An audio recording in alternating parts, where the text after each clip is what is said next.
certain extent, Bret Bielema posted something on X this week that was not too well received by Miami fans, and I don't necessarily know that I completely get it or understand it. Let's start with this. Miami has signed the two top players out of the state of Illinois. So we'll start there. That's the punchline, or that's kind of the end, right? So as these players officially sign their NIL deals, and look, I know nobody's saying like what they're signing their NIL deals. Take from what you will. And again, with all these schools being brought up on infractions and charges and all these things about doing it the wrong way, Miami's not. And Miami's been at the forefront of NIL. Like, we were transfer portal U and everybody was talking shit about it when it was Manny Diaz. Then we won a couple games with De'Aaron King and everybody said, wait, hold on a minute. Maybe we should dive into that same ocean, right?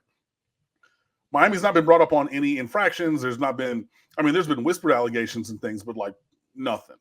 So Marquise Lightfoot, All-American defensive end who dominated All-American week, looks like he's going to step into a rotation role, if not larger, this fall, signs his deal with Canes Connection, and that NIL organization, the main one for the University of Miami, publicized it.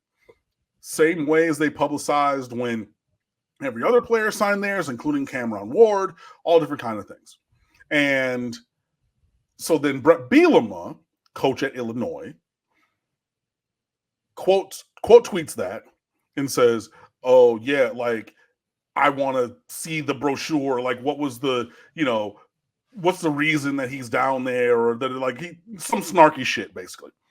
And so then Mario Cristobal quote tweets a tweet of somebody who'd put up the 247 state of Illinois rankings, and the number one player, Justin Scott, and number two player in the state of Illinois, Marquise Lightfoot, both have that U on the graphic next to him. So they both have signed to come on down.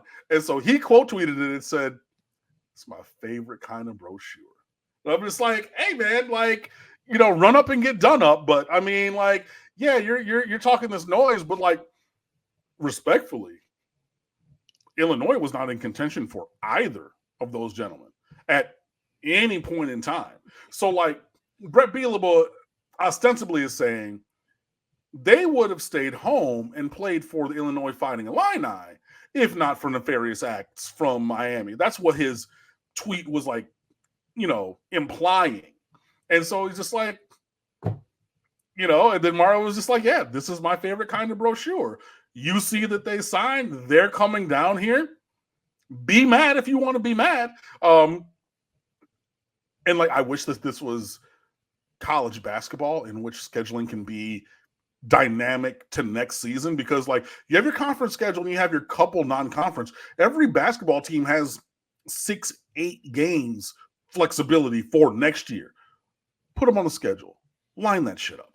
But we're not going to do that. It's not going to happen. So Bret Bielema can be salty down there in Urbana-Champaign or whichever local suburb to that area he lives in, and we're just going to have the best two players from the state in which he coaches come down here on campus, enrolled, and on our team. Thanks, buddy. Appreciate you, Bert. Enjoy. I typically like Bret Bielema, but this just doesn't seem, for a lot of reasons, and the one is the clincher, is that they weren't in contention for these players anyway. He's not signing elite players. Right. Sorry, Illinois. You're in a rough, you better concentrate on just getting past the Northwesterns and Indianas of the world in the Big Ten.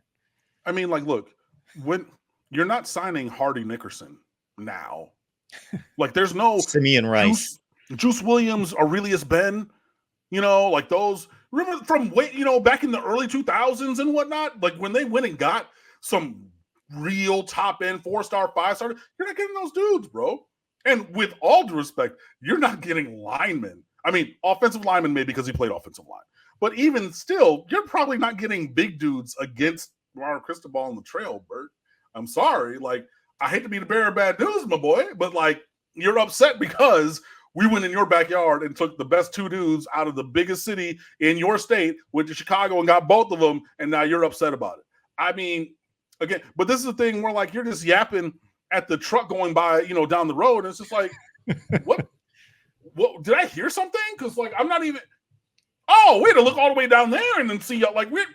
Again, lions do not compare or concern themselves with the opinions of sheep. Like we're just doing our thing, and all of a sudden you just want to get.